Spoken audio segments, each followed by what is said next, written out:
Your question is 1, 3, 10, 36, 152. First of all, you can consider your series is pure or not.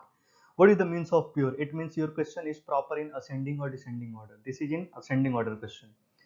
So many students are doing just like that, 3, 3 is 9 plus 1, 10, because it's a simple, but this logic is not perfect. 3, 3 is 9 plus 1, 10. Then what we can do first? We can check your question is accepting any prime number, any square or cube. Yeah, that is 36 is a square or cube. If you are talking about prime number, only we have one prime number in this question.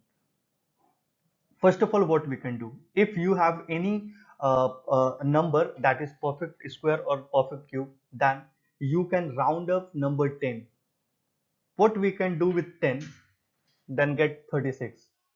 First of all, 10 into 3, 30, plus 6, 36. Then before 10 it's 3, so before 3 it's 2. Then first of all we can multiply with 10 into 3. Then before this 3 into 2, 6, plus 4, 10.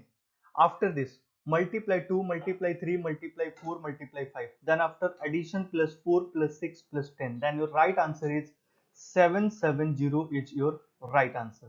Then your homework question is this: 21, 20, 85, 253, 509, and your option is this.